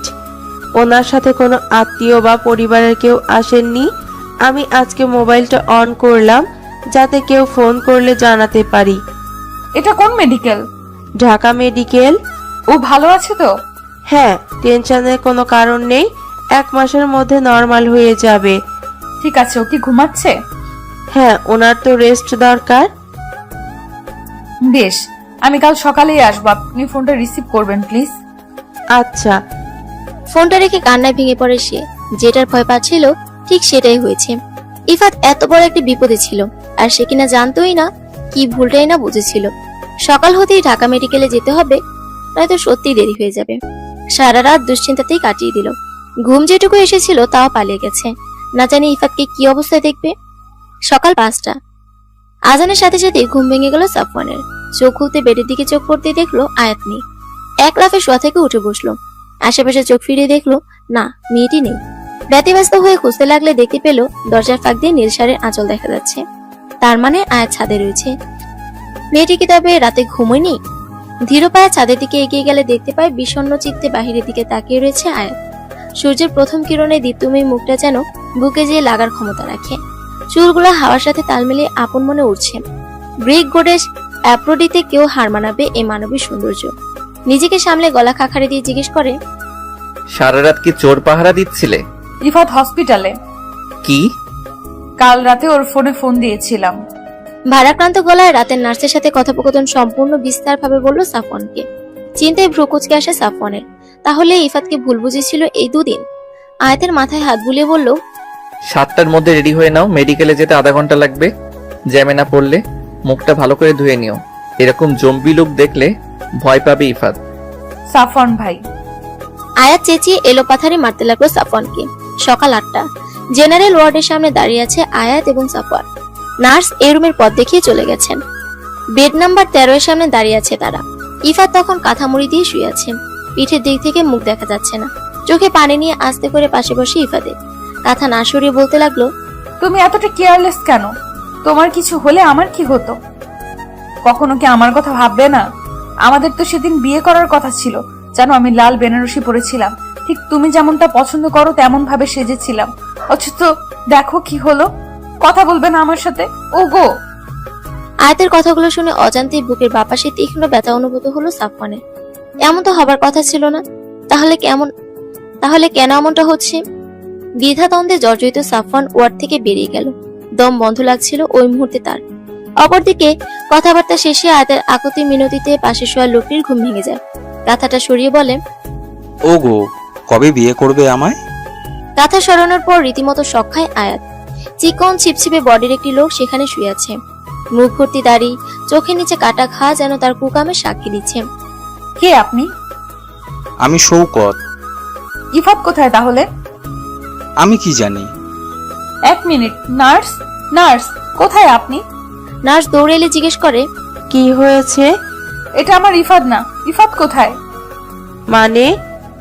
মানে যার ফোন দিয়ে আপনার সাথে আমার কথা হয় উনি কোথায়? ইনিই তিনি, এনার কাছেই আমি ফোনটা পেয়েছি। Are you sure? হ্যাঁ। এবার তেরে এসে শওকতের কলার চেপে জিজ্ঞেস করে আয়াত, এই ফোন আপনার কাছে কিভাবে এলো? বলেন, নয়তো পুলিশে দেব। ওয়ার্ডের ভেতরে সড়ক সাফওয়ান দৌড়ে ভেতরে যায়। সেখানে যে দেখতে পায় আয়াত রীতিমতো একটা রোগা পটকা লোককে গলা ধরে ঝাঁকাচ্ছে। তাড়াতাড়ি আয়াতকে সেখান থেকে সরিয়ে আনে সাফওয়ান, নয়তো দেখা যেত লোকটা ওখানে অক্কাপিত হতো। সকাল 9:30 একটা নাস্তার দোকানে মুখোমুখি বসে নাস্তা করছে সাফওয়ান এবং আয়াত। কারো মুখে কোনো কথা নেই। সাফওয়ান আপন মনে পরোটা ডাল খেয়ে যাচ্ছে, আর আয়াত শুধু পরোটা নাড়াচাড়া করছে। শওকত মোবাইলটা সিএনজিতে করে ইফাদের মিরপুর থেকে উত্তরা যাবার পথে পকেট থেকে চামে চুরি করে নেয়। অনেক কাকতি করে ইফাদের সাথে একই সিএনজিতে উঠেছিল সে। ইফাত নেমে যাবার পর ভেবেছিল চোরাই বাজারে বিক্রি করলে ভালো দাম পাবে, কিন্তু সেটা হবার আগেই রাস্তা পার হতে গিয়ে বাইকের নিচে চাপা পড়ে হাড় ভেঙে মেডিকেলে ভর্তি হয়। কাহিনী শোনার পর থেকে মুখটা শুকিয়ে গেছে আয়াতের। তার মানে ইফাত তার বাসার দিকে যাচ্ছিল। কিন্তু প্রশ্ন হলো, ইফাত মিরপুর এসেও কেন আবার তার বাসার দিকে রওনা দিয়েছিল? এই 2 দিন সে একবারও খোঁজ নেয়নি আয়াতের। সাফওয়ান বেশ কিছুক্ষণ ধরে আয়াতের মুখের দিকে তাকিয়েছে। শুকনো ফ্যাকাশে মুখটা দেখতে একদম ভালো লাগছে না তার। হুট করে একজনকে ফোন করে জানিয়ে দিল, ভাই আজকে শরীরটা ভালো নেই, আজ অফিসে আসতে পারবো না, খুব জ্বর, একা মানুষ, কেউ দেখাশোনারও নেই। আচ্ছা রাখি। ফোনটা রেখে আয়াতকে বলল, বাসে চড়তে পারো? কেন? অবাক হয়ে আয়াত প্রশ্ন করলে উত্তরে সাফওয়ান বলে, উত্তরা যাব, হাতে 200 টাকা আছে, এসি বাসে নিতাম, কিন্তু আবার ফেরত বাসায় যেতে হবে তো, তাই বলছি যাবে খাটারা বাসে? চলুন, আমার কোনো সমস্যা নেই। উৎসাহিত হয়ে বলল আয়াত। যেই ভাবা সেই কাজ। বিল দিয়ে মরে যেয়ে বেশ কিছুক্ষণ দাঁড়ানোর পর বাস আসলো। ধাক্কাধাক্কি করে কোনো মতে একটা সিট জোগাড় করে দিল আয়াতকে সাফওয়ান। গন্তব্য এখন ইফাদের বাসা। বিকেল 5টা, বাড়ির পথে রওনা দিচ্ছে আয়াত এবং সাফওয়ান। আয়াতের চোখ থেকে না চাইতো পানি পড়ছে। সাফওয়ান যাতে না দেখে তাই লুকিয়ে অন্যদিকে ফিরে পানি ফেলছে সে। প্রথমে ইফাদের বাড়ি গিয়েছিল, বাড়িতে তালা মারা। আশেপাশের লোকেরা জানে না তারা কোথায়। গতকাল সকালে নাকি ফুল ফ্যামিলি ব্যাগ বস্তা বেঁধে চলে গিয়েছে। প্রথমে অনেকবার ইসরাতকে ফোন করার চেষ্টা চালিয়ে কিন্তু ফলাফল শূন্য। তারপর সাফওয়ান তাকে বলে বাড়ি ফিরে যেতে। খুব সাহস করে শারমিন বেগমকে ফোন লাগায় সে, কিন্তু ভাগ্য এতটাই খারাপ, ফোনটা রামিম সাহেব ধরেন। হ্যালো, কে বলছেন? বাবা, আমি আয়াত। আপনি ভুল নম্বরে ফোন করেছেন। আমি আয়াত নামে কাউকে চিনি না। প্লিজ বাবা, কথাটা শোনো প্লিজ। রামিম নিশ্চুপ। হ্যালো হ্যালো বাবা, হ্যালো। রামিম সাহেব ঠাস করে ফোন কেটে দেন। এখন আর কোনো উপায়ন্তর না পেয়ে পুনরায় রওনা দিচ্ছে সাফওয়ানের চিলেকোঠায়। সিঁড়ি বেয়ে উঠতেই সাফওয়ানের পা আটকে যায়। নিজের ঘরের দরজার সামনে আজাদ সাহেবের সাথে একজন মহিলা আর পুরুষকে দেখা যায়। সাফওয়ানকে থেমে যেতে দেখে আয়াতও অবাক হয়। আজাদ সাহেব তাদেরকে সিঁড়িতে দেখে বলে ওঠেন, ওই যে সাফওয়ান আর বৌমা চলে এসেছে। সামনে দাঁড়িয়ে থাকা নারী তখন এগিয়ে এসে সাফওয়ানের সামনে এসে দাঁড়ায়। ঠাস করে সাফওয়ানের গালে থাপ্পড় লাগিয়ে দেয় এবং বলে, এত বড় হয়ে গেছো যে বাড়িতে না জানিয়ে বিয়ে অবধি করে ফেলেছো। বাহ, এটা তোমার থেকে আশা করিনি সাফওয়ান। ইচ্ছে করছে। সোহাগ, থামো, কি করছো? ওর ওয়াইফ পাশে, আমরা ভেতরে যে কথা বলি, চলো। পুরুষটি মহিলাটিকে কোনো মতে শান্ত করে থামালো। অবস্থা বেগতিক দেখিয়ে আজাদ সাহেবও দাঁড়ালেন না। সাফওয়ান একটা ঢোক গিলে বলল, আপা ভেতরে যেয়ে কথা বলি প্লিজ। কথা বলার মতো কোনো পরিস্থিতি রাখছ? তাই তো বলি, 1 সপ্তাহ হয়ে গেছে, বাসায় পা রাখো না কেন তুমি? প্লিজ দুলাভাই বোঝান না। সোহাগ ভেতরে চলো, আমরা ভেতরে যেয়ে কথা বলি, প্লিজ সিক্রেট করো না। বিকেল 6টা। মুখোমুখি বসে রয়েছে আয়াত এবং সোহাগ। সাফওয়ানের মুখে সব শুনে ভ্রু কুঁচকে তাকালো আয়াতের দিকে। আয়াত মাথা নিচু করে বসে রয়েছে। একটা বড় নিঃশ্বাস ছেড়ে বলল, এই মেয়েটাকে নিজের বাড়ি কোন আক্কেলে রাখলি তুই? প্রবলেম হয়েছে আমাকে বলতে পারতি, আমার বাসায় থাকতো। এমন প্রাপ্তবয়স্ক ছেলে মেয়ে বিনা বিয়েতে এক রুমে থাকাটা কি খুব ভালো দেখায়? আপা পরিস্থিতি এমন ছিল যে তোমাকে জানানোর সময় পাইনি। এখন রাত 1:30টায় তোমার বাড়িতে ওকে নিয়ে কিভাবে যেতাম বলো? উপর থেকে প্রতিদিন নতুন ঝামেলা। কিন্তু তুমি তো অবুঝ নও সাফওয়ান, একটা মেয়ে তোমার বাড়িতে আছে, ওকে তো ওর বাড়িতে ফিরতে হবে। তখন লোকে নানা কথা বলবে, তখন সেটা হ্যান্ডেল কিভাবে করবে? আর ইফাদের খোঁজও তো জানো না। সোহাগ শান্ত হও। রবিন, একটা কথাও বলবা না। ওকে প্রশ্রয় দিতে দিতে এই অবস্থা করেছো তোমরা। তুমি আর মার প্রশ্রয় ও আজকে ঘর ছেড়েছে। সোহাগ সাফওয়ানের বড় বোন। সাফওয়ানের থেকে 4 বছরের বড় সে। ছোটখাটো গোলগাল মানুষের সব দিকে ঠিক থাকলো, মাথাটা খানিকটা গরম। হাতের তুড়ির সাথে সাথে মাথাটা তার গরম হয়ে যায় তার। রবিনের সাথে বিয়েটা হয়েছিল আজ থেকে 6 বছর আগে। এখনো বাচ্চা হয়নি তাদের। রবিন খুবই শান্তশিষ্ট একজন পুরুষ। সোহাগকে অসম্ভব ভালোবাসে সে, কিন্তু সোহাগের রাগকে প্রচুর ভয় পায়। সাফওয়ান অনেক চেষ্টা করেও যখন সোহাগকে থামাতে পারছে না, তখন আয়াত শান্ত এবং ধরা গলায় বলে, আপা, আমার যাওয়ার কোনো জায়গা নেই। আমার এক বান্ধবীর বাসায় থাকতে চেয়েছিলাম, কিন্তু বাবা তাকে এতটা অপমান করেছে যে সে আমার সাথে কথাও বলতে চাচ্ছে না। বাবাকে ফোন করলে বাবা ফোনটা কেটে দিচ্ছে। আপা, আমি কি করব বলুন? আমার কাছে টাকাও নেই কোনো হোস্টেলে থাকার মতো। ইফাত এতটা কেয়ারলেস কিভাবে হতে পারে? একটা মেয়ের ইমোশন এভাবে খেলার আগে ওরে একবার বিপিকে বাঁধলো না? আপা শান্ত হও, বিপি বাড়িয়ে ফেলবে তো। রাখ তোর বিপি। মেয়েটার মুখ দেখেছিস? ইস বেচারি। শোনো আয়াত, তোমার এই বোন আছে, তুমি কিচ্ছু চিন্তা করো না। কে বলেছে তোমার কেউ নেই? তুমি আমাদের সাথে খুলনা যাবে। সেখান থেকে আসার পর আমি নিজে আঙ্কেলের সাথে কথা বলবো। না চাইতেই আয়াতের চোখ ভিজে আসে।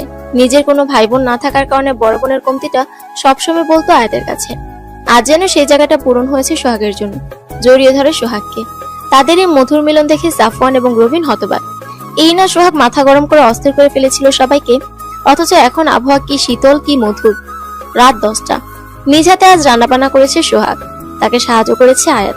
খাওয়া দাওয়া শেষে লুডো খেলার তাল তুলল রবিন। রবিন খুব মজার মানুষ, আয়াতের সাথে খুব ভাব হয়েছে তার। লুডো খেলার তাল তোলায় আয়াতও নেচে উঠে। তারা যখন লুডো খেলায় ব্যস্ত, তখন সাফওয়ান আর সোহাগ ছাদে গিয়ে দাঁড়ায়। সাফওয়ান সোহাগকে জিজ্ঞেস করে, আপা তুমি আমার চিলে কোঠায় ভুলেও পা রাখো না, আজ কি মনে করে? সুহানার বিয়ে ঠিক করেছে বাবা। কবে বিয়ে? সামনের সপ্তাহে। মা খুব কান্না করছিল, বলেছে তোকে না নিয়ে যাতে বাড়ি না ফিরি। আমাদের একমাত্র ভাই তুই, ওর বিয়েতে তুই থাকবি না কিভাবে হয়? বাবা কি বলেছে? তার শেষ কথা ছিল, এখন কি আমার সাফওয়ানের পা ধরতে হবে আমার মেয়ের বিয়েতে আনানোর জন্য? বুঝলাম। কবে যাচ্ছি? কাল বিকালের বাসে। ভাগ্যিস টিকিট কাটিনি, নয়তো আয়াতের জন্য টিকিট কাটতে সমস্যা হয়েছে। তো আয়াত যাবে নাকি? ওকে কোথায় রেখে যাবে? বাবাকে হ্যান্ডেল করতে পারবে তো? সেটা আমি বুঝে নেব। এখন চল ওখানে যেয়ে দেখি কি করছে ওরা। সারা রাত লুডো আড্ডাতে কাটলো তাদের। কয়েক মুহূর্তের জন্য সকল চিন্তা যেন উবে গিয়েছিল আয়াতের। ছোটবেলা থেকে ঢাকা থেকে বের হয়নি সে। যখন খুলনা যাবার তাল উঠেছে, সেও এক পায়ে রাজে খুলনা যাবে। তাই সাফান শুধু ফাঁকা তালে আয়াতকেই দেখছে। মুক্তোর মতো হাসিটা তীর্যক তীরের মতো বুকে গিয়ে লাগছে। সাফানের মুগ্ধ চাহনি সোহাগে চোখে এড়ালো না। পরদিন বিকেল 5:30। অফিস থেকে ছুটি নিয়ে আজ তাড়াতাড়ি বাসে এসেছে। একটা ব্যাগ কিনে এসেছে আয়াতের জন্য, যাতে সেটা আয়াতের জামা কাপড় গুছাতে পারে। আজাদ সাহেবকে বলে 4টার দিকে গাবতলের দিকে রওনা দেয় তারা। জ্যাম কম থাকায় 1.5 ঘন্টায় পৌঁছেও যায়। বিকেল 6টার বাস। সোহাগরা অনেক আগে এসে পড়েছে। বাসে উঠে প্রথম গোল লাগলো কিভাবে বসবে। সোহাগদের পুরো পরিবার যাচ্ছে, শ্বশুর শাশুড়ি, সোহাগের 2 দেবর, তাদের ওয়াইফ এবং বাচ্চারা। রবিনের বাসা সবাই জানে। আয়াত সুহানার বান্ধবী। ভাগ্যক্রমে আয়াত আর সাফন পাশাপাশি বসলো। সোহাগ যদিও বারবার আয়াতের পাশে বসতে চাইছিল, কিন্তু রবিন জিদ করায় সেটি আর হয়ে উঠল না। কেন যেন আজ বারংবার চাচ্ছিল যাতে আয়াতের পাশে যেন সে বসতে পারে। আজকাল মেয়েটিকে বড্ড বেশি ভালো লাগতে শুরু করেছে। আগেও যে এমনটা হতো না তা নয়, কিন্তু আগে যতবার এই খেয়াল মাথায় এনেছে ততবার বন্ধুত্বের দোহাই দিয়ে নিজের সুপ্ত আশাকে ধামাচাপা দিয়ে দিত। কিন্তু আজকাল বেহায়া মনটাকে নিয়ে যেন একদম পেরে উঠছে না। রাত 12টা, ফেরির জন্য দাঁড়িয়ে আছে বাসটি। বিগত 2 ঘন্টা লাইনে দাঁড়িয়ে আছে, এখনো সিরিয়াল পায়নি। এদিকে বাসের সবাই ঘুমে বিভোর। বাসের হালকা চাকুনিতে ঘুম ভেঙে গেল আয়াতের। একটা সুন্দর মিষ্টি গন্ধ নাকে এসে লাগছে। কানে কিছু বিট হবার শব্দ পাওয়া যাচ্ছে। চোখ পিটপিট করে তাকিয়ে দেখে সে সাফনের বুকের উপর খাপড়ে মেরে ঘুমিয়েছে। সাফনের হার্টবিটের শব্দ স্পষ্ট শুনছে। যখনই সাফনের কাছে আসে এই মাতাল করা মিষ্টি গন্ধটা সে পায়, হয়তো তার পারফিউমের গন্ধ। লোকটাকে কোনো কালে সহ্য হতো না আয়াতের, অথচ আজ এই লোকটাই বড্ড ভরসার জায়গা। এই লোকটা না থাকলে আজ কোথায় থাকতো কে জানে। আস্তে করে উঠে যেতে নিলে সাফনের ঘুম ভেঙে যায়। উদ্বিগ্ন হয়ে জিজ্ঞেস করে, কিছু লাগবে? তাহলে ঘুম ভেঙে গেছে, ফেরিতে উঠবে হয়তো বাস। আর কতক্ষণ? সকালের মধ্যে পৌঁছে যাব। ও, ঘুমিয়ে পড়ো। বলে চোখ বন্ধ করে নিল। বেশ কিছুক্ষণ পর ঘুমের সাগরে তলিয়ে পড়ল আয়াত। সকাল 11টা। সাফনের বাড়ির সামনে সবাই। রীতিমতো মুখ হা হয়ে আছে আয়াতের। বিশাল বাংলোটার দোতলা বাড়ি। খুলনার নামকরা চাল ব্যবসায়ী নিজামুদ্দিন চৌধুরীর ছেলে সাফওয়ান। আয়াতের হা করা মুখটি বন্ধ করে দিয়ে সাফওয়ান বলে, মুখ খুলে রাখলে মাছি ঢুকে যাবে। আপনিই তো বলেছেন আপনার আর্থিক অবস্থা ভালো নয়, তাহলে এইসব কি? আমি তো বলিনি আমার বাবার আর্থিক অবস্থা ভালো নয়, বলেছি আমার আর্থিক অবস্থা তো ভালো নয়। এসব বাবার, আমার নয়। ভাগ্যিস আপনার সাথে বাবার কোনোদিন যোগাযোগ হয়নি, মাথায় করে রাখতো আপনাকে। তাই বুঝি? তাহলে শ্বশুর আব্বাকে বলে সত্যি সত্যি বিয়েটা সেরে নেই। বলে টিপ্পনি কেটে ব্যাগ কাঁধে নিয়ে ভেতরের দিকে রওনা দিল সাফওয়ান। ভেতরে যেতে না যেতে একটি মেয়ে দৌড়ে এসে সাফওয়ানকে জড়িয়ে ধরল। ঘটনার আকস্মিকতায় সবাই অবাক হয়ে গেল। মেয়েটি তখন সাফওয়ানকে ছেড়ে সামনে দাঁড়িয়ে বলে, তোমাকে কত মিস করেছি জানো? একটা যোগাযোগ করলে কি হতো? অন্না, তুই বড় হয়েছিস, এখন তুই আর বাচ্চা নেই, সবাই দেখতেছে। তো বিয়ে তো করলে তোমাকেই করব, তাই না? কে দেখেছে তাতে আমার কিছু যায় আসে না। তোর মতো মেয়েকে আমি বিয়ে করব কে বলেছে তোকে? মানে আমার মতো মেয়ে মানে? আমি না বাল্যবিবাহের পক্ষপাতী না। এখন ছাড় আমাকে, আর একবার ধারে কাছে আসবি তো দেখিস কি করি। বলে অন্যার থেকে নিজেকে ছাড়িয়ে নেয় সাফওয়ান। মেয়েটা 1 নম্বরে চিপকু। সম্পর্কে তার ফুফাতো বোন, এখনো কলেজের গন্ডি পার হয়নি, অথচ বিয়ে স্বপ্ন বুনছে। অন্যার এমন সাফওয়ানের সাথে ঢলাঢলি আয়াতের বিরক্ত লাগছে। দাঁতে দাঁত চেপে সহ্য করছে। সুহানার সাথে সোহাগ আয়াতের পরিচয় করিয়ে দিল। সুহানা সব খুলে বলতে এক লাফে বলে উঠল, সত্যি করে বলো তো আপু, তুমি সত্যি সত্যি দাদাকে পছন্দ করো না? মানে দেখো, আমার দাদা ভাইটা ফুল একটা প্যাকেজ। ইনকাম কম কিন্তু মানুষটা ভালো, একটু রাগী কিন্তু ভালো শিল্পী, দেখতেও খারাপ না। তোমার সাথে কিন্তু খারাপ মানাবে না। আমি বলি কি, ইফাত ভাইকে ছেড়ে দাদা ভাইকে বিয়ে করে নাও। এই 2 দিনে কি আমার ভাইটাকে একটু ভালো লাগেনি? সাফন ভাই আর আমি অসম্ভব। আমার জীবনে ইফাত না থাকলেও উনি আর আমি সম্ভবই না। সারাটাক্ষণ ওনার সাথে আমার 36-এর আখড়া লেগে থাকে। জানো, একবার শখ করে বলেছিলাম আমার একটা ছবি এঁকে দিতে। সে বলে কিনা আমার ছবি ক্যানভাসে তোলার অযোগ্য। দূর, ওকে দিয়ে কিচ্ছু হবে না। আয়াতের এখানে বেশ ভালো লাগছে। সাফওয়ানদের 51বর্তী পরিবার, লোকে লোকে ভরপুর। সাফওয়ানের মা সেলিনা বেগম খুবই নরম কিসামের মহিলা। এত আদরের মানুষও হয়, তাকে না দেখতে মনেই হতো না। আসার পর থেকে আয়াতের যত্নে কোনো কমতি রাখেননি। সাফওয়ানের বাবার সাথে এখনো পরিচয় হয়নি। সাফওয়ানের দিদুন এখনো বেঁচে আছেন, হোসনায়ারা বেগম, প্রচন্ড দাপটে মহিলা। সোহাগ আর তার স্বভাব পুরো এক। এছাড়া সাফওয়ানের 2 চাচা এবং 1 ফুফু ও এখানেই থাকেন। সাফওয়ানের ফুফু নিপা বেগম বিধবা। অন্না খুব ছোট থাকতে তার বাবা মারা যায়, তখন থেকে নিপা বেগম এবং অন্না এখানে থাকেন। নিপা বেগম প্রচুর খিটখিটে স্বভাবের একজন, সারাক্ষণ সবার কিছু না কিছু ভুল ধরবে এসে। সাফওয়ানের চাচিরা এক একজন এক এক রকম। একজন সারাক্ষণ রান্নাঘরে দিন কাটায়, তো আরেকজন ড্রেসিং টেবিলের সামনে।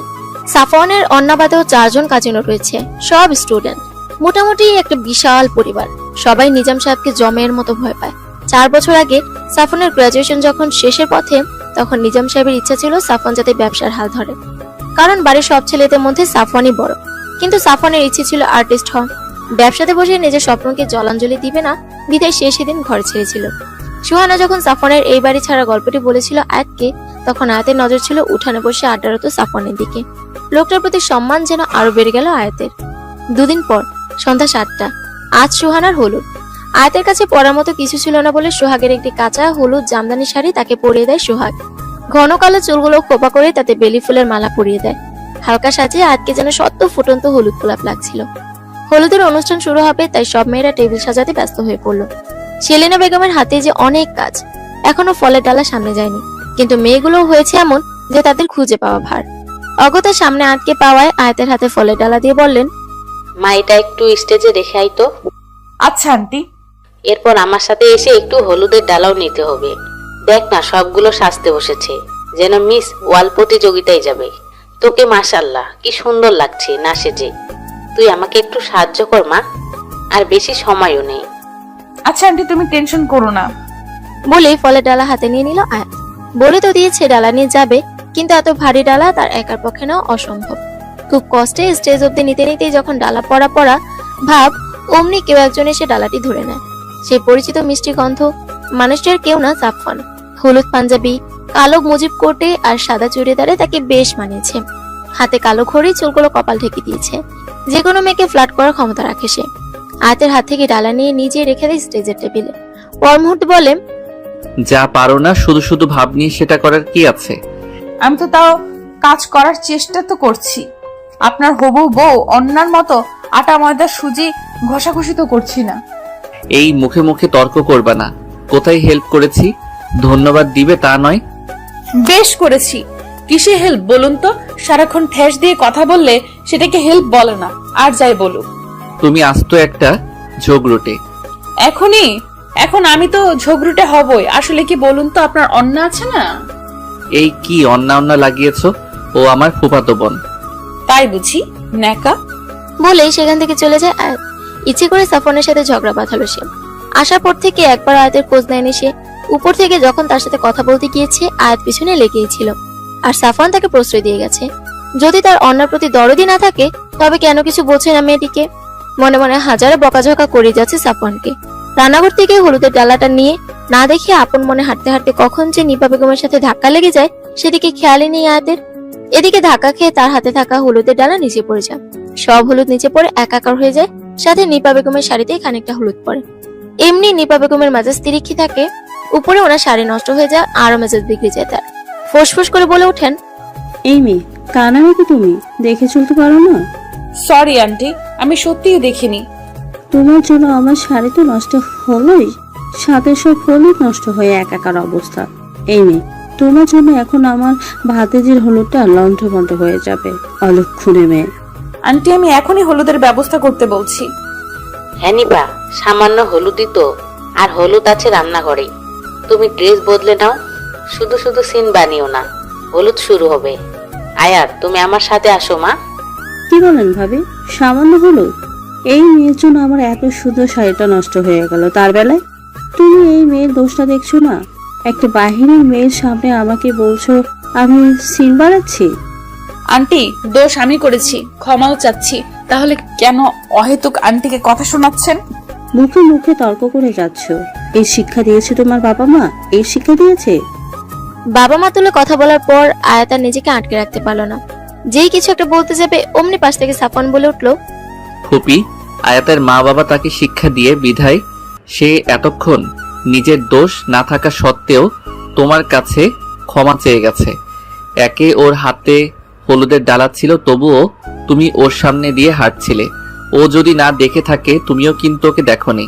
তাহলে ওর যদি দোষ থাকে তবে তোমারও আছে।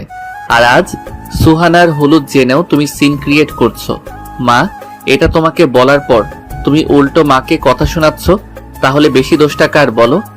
আজকাল বাইরের মেয়ের জন্য আমাকে তোরা কথা শোনাচ্ছিস। বেশ, আমি থাকবো না এই হলুদে। বলেই নিপা বেগম যেতে লাগলে নিজাম সাহেব সেখানে উপস্থিত হয়। নিজাম সাহেবকে সবাই জমের মতো ভয় পায়। ওনার এক হুঙ্কারই সব ঠান্ডা করার জন্য যথেষ্ট। ওনাকে দেখে সাফওয়ান আর কথা বাড়ে না, কারণ সে জানে তার কোনো কথা তার বাবার পছন্দ নয়। তখন নিপা বেগম তার কাছে এসে সব বললে সে বলেন, তোমার বয়স তো কম হয়নি নিপা, যাও শাড়ি বদলে আসো। আর সেলিনা, তোমার সময় জ্ঞান যে কমে গেছে সেটা আমার জানা ছিল না। 8টা বাজতে 15 মিনিট বাকি, 15 মিনিটে অনুষ্ঠান শুরু হওয়া চাই আমার। ভাইজান আপনি? যা বলার হলুদের অনুষ্ঠানের পর শুনবো। নিজাম সাহেবের হুঙ্কার যেন ঔষধের মতো কাজ করেছে। নিপা বেগম ফোসফোস করতে করতে ভেতরে চলে গেলেন। নিজাম সাহেবের চেহারাটাই পুরনো দিনের দারোগা টাইপ। উনি আয়াতকে যখন দাঁড়াতে বলে এগিয়ে গিয়ে তার সামনে দাঁড়ালেন। আয়াত ভয়ে ঢোক গিলা শুরু করলো। আয়াতের ভয় সাফনের চোখ এড়ালো না। যে বাবার সাথে বিগত 4 বছর কথা বলেনি, আজ আয়াতের জন্য বাবার পুনরায় আয়াতের সামনে দাঁড়ালো সে। ধীর কণ্ঠে বলল, আব্বা, ওর দোষ নেই, ইচ্ছে করে ফুপির গায়ে হলুদ ফেলেনি। তোমার থেকে আমার বয়স এবং অভিজ্ঞতা 30 বছর বেশি, তাই তোমার কাছে শুনতে হবে না কি ভুল কি ঠিক। আর আমি ওর সাথে কথা বলতে যাচ্ছি, তোমার সাথে না। কিন্তু ইটস ওকে সাফন ভাই। জি আঙ্কেল বলুন। তুমি কি সোহানা বান্ধবী? কাপা স্বরে আয়াত। জি কেন? কিভাবে বন্ধুত্ব ওর সাথে? কলেজের মাধ্যমে ওর সাথে এক কলেজে অনার্স করেছি। তাহলে তুমি আমার মেয়ের মতো। এখন যা ঘটেছে এটা এই বাড়ির হর হামেশার কাহিনী। নিপার কথাই কিছু মনে করো না, ওর মেজাজটা একটু খিটখিটে। এমনি মানুষ ভালো। তোমার সাথে আমার পরিচয় হয়নি। তোমার নাম জানি কি? আয়াত। বাহ, সুন্দর। বাবা কি করেন? বাবা রিটায়ার্ড মেজর জেনারেল। আর্মি নাকি? আমার বেশ কিছু বন্ধু আছে আর্মিতে, তারাও রিটায়ার্ড করেছেন। কাল বিয়েতে আসবেন। যাক, তোমার কোনো সমস্যা হলে সেলিনাকে জানিও। আর নিপার কথায় কিছু মনে করো না। জি আঙ্কেল, আপনি টেনশন করবেন না। নিজাম সাহেব কথা বলে চলে যাবার পর যেন সাফওয়ান আর আয়াত হাত ছেড়ে বাঁচল। ভেবেছিল নিজাম সাহেবের হাতে এই বুঝি ধরা খেলো। নিজাম সাহেব এত ভালো ব্যবহার করবেন এটা যেন কল্পনার বাহিরে। সাফওয়ান যে না আয়াতকে কিছু বলতে যাবে অমনি ভেঞ্চি কেটে হাঁটা দিল সে। যা বাবা, আমি কি করলাম? হতবাক দৃষ্টিতে আয়াতে যাবার পথে তাকিয়ে রইল সাফওয়ান। এই মেয়ের কখন কিসে মোট হয় সেটা হয়তো সে নিজেও জানে না। রাত 3টা। অনুষ্ঠান শেষ হতে হতে রাত 12টার উপর বেজে গিয়েছিল। তারপর সব গুছাতে গুছাতে 1:30টা বেজে গেছে। তাই যে যেখানে জায়গা পেয়েছে ঘুমিয়ে পড়েছে। খুব ক্লান্ত লাগছে আয়াতের। মেজাজটাও ভীষণ খারাপ। অন্য মেয়েটা সাফওয়ানের পিছনই ছাড়ে না, সারাক্ষণ চুইংগামার মতো লেগেছিল। সাফওয়ানেরও দোষ ছিল, এত ঘটা করে সাজার কি দরকার ছিল? ধুর, এখন ঘুমানো দরকার। কিন্তু প্রশ্ন হচ্ছে ঘুমাবে কোথায়? সোহাগ আপু বলল সুহানার রুমে যেতে, কিন্তু সুহানার রুমে শ্বাস ফেলবার জায়গাটুকু নেই। এখন আচ্ছা, ছাদে গেলে তো মন্দ হয় না। ধীর পায়ে বালির সাথে রওনা দিল আয়াত। গন্তব্য ছাদ। সাফওয়ানের ছাদটি বেশ বড়, মাজা অব্দি রেলিং। এক পাশে ফুলের টবের শাড়ি, গোলাপের গন্ধে মম করছে ছাদটি। অন্য পাশে বিশাল দোলনা। দোলনায় বালিশটা রেখে রেলিং এর দিকে চলে যায় সে। বুক পরে নিঃশ্বাস নিতে ইচ্ছে হচ্ছে তার। গাড়ি ঘোড়ার কৃত্রিম শহরে পাওয়া গেল এই মুক্ত বাতাসটা পাওয়া যায় না। নীরবতার আকাশটা জ্যোৎস্নায় আলোকিত। তুমি এখানে কি করছো? হুট করে কারোর কথা শুনে আটকে উঠলো আয়াত। বাড়ির প্রতিটা জীব ঘুমন্ত। এই মাঝরাতে কারো ছাদে আসার কথা না। পেছনে ফিরে যেন বুকে ঢেউ খেলে যায় আয়াতের। চাঁদের আলোতে তুলে হাতে পুরুষটিকে ঠিক যেন গ্রিক দেবতা জিউসের ন্যায় লাগছে। এত সুন্দর পুরুষ হয় বুঝি? সাদা পাঞ্জাবি, তাতে রং লেগে আছে, চুলগুলো বাতাসে উন্মাদনায় দোলা খাচ্ছে। সামনে দাঁড়ানো পুরুষটি যে আর কেউ নয়, সে যে সাফওয়ান। লোকটার প্রতিটা কাজ আজকাল উন্মাদনার পরশ দিচ্ছে আয়াতকে। আয়াতকে হাবলার মতো হা করে তাকিয়ে থাকতে দেখে অনেকটা অস্বস্তির মাঝে পড়ে যায় সাফওয়ান। তুড়ি দিয়ে তাকে পুনরায় জিজ্ঞেস করে, এত রাতে এখানে কি করছো? হ্যাঁ। কি হ্যাঁ? ঘুমাওনি কেন? ও। এবার কাছে যেয়ে ঝাঁকিয়ে জিজ্ঞেস করে, এই মেয়ে নেশা করছো নাকি? হ্যাঁ, ও কি হয়েছে? এভাবে কি দেখে যাচ্ছ? আপনাকে দেখছি। মুখ ফসকে বলে নিয়ে জিভ কেটে বসে। তারপর সামলে নিয়ে বলে, না মানে আপনাদের ছাদে দেখছি। এত রাতে? তো কি করব, আপনার বউ অন্না বারবার গায়ে পা তুলে আমার ঘুম ভেঙে দিয়েছে, তাই ছাদে এসেছি। আপনি কি করবেন শুনি? আমার রুমে সব মামারা ঘুমোচ্ছে, তাই ছাদে এসেছি কাজ করতে। ছবি আঁকছিলেন বুঝি? না, তুলি হাতে মাটি খুঁড়ছিলাম। এভাবে বলেন কেন? সোজা প্রশ্নের সোজা উত্তর দিলে কি হয় আপনার? সকালে উঠে যদি তোমাকে আর আমাকে একসাথে এখানে দেখে, বুঝতেছো কি হবে? আমি ভোরে চলে যাব। আহারে, কি ভরে ওঠা মানুষ আমার। তাহলে আপনি চলে যাবেন। কি বুদ্ধি! I know. আচ্ছা, কি আঁকছিলেন? দেখানো যাবে না, সিক্রেট। আর সাফন ভাই দেখেন না। উফ, জিদ করো না, এখনো কমপ্লিট হয়নি। কমপ্লিট হলে তোমাকে প্রথম দেখাবো। সত্যি তো? প্রমিস? প্রমিস। বলে আয়াতকে কোনো মতে সামাল দিল সাফওয়ান। আয়াত আর জিদ না করে গিয়ে দোলনায় গিয়ে বসলো। পেন্টিংটা ঢালা দিয়ে হাত ধুয়ে আয়াতের পাশে গিয়ে বসে সে। সাফন ভাই, ভালোবাসায় বিশ্বাস ভাঙার কষ্টটা খুব দুঃসহনীয়। আচ্ছা, আপনি কোনোদিন কাউকে ভালোবাসেননি? উদাস চিত্তে শান্ত গলায় প্রশ্ন ছুড়ে দেয় আয়াত। হঠাৎ আজ এই প্রশ্ন? এমনি শুনেছি কষ্ট না পেলে শিল্পী হওয়া যায় না, কথাটার যথার্থতা পরীক্ষার বৃথা চেষ্টা বলতে পারেন। আমি ভালো শিল্পী নই, এবার বুঝে নাও। আমি বাড়ি ফিরে যাব সাফন ভাই। হঠাৎ? ইফাত কথা রাখিনি, তাই বলে দেউলিয়ার ঘোরার মানে হয় না। বাবা মারবেন, বকবেন, মেনে নিব। বাবা হয়তো এখন রেগে আছেন, হয়তো থাকবেন, কিন্তু দোষ তো আমার, তাই না? আমি যদি নিজের দোষ মেনে ক্ষমা চেয়ে নেই, আমার মনে হয় উনি ক্ষমা করে দিবেন। যাক, ঘটে সুবুদ্ধির উদয় হয়েছে। বেশ, আর তো 3 দিন, এরপর তোমাকে বাসায় দিয়ে আসবো তাহলে। Thank you. আপনার কাছে সারা জীবন কৃতজ্ঞ থাকবো। এই 6 দিন আমার জীবনের শ্রেষ্ঠ 6 দিন।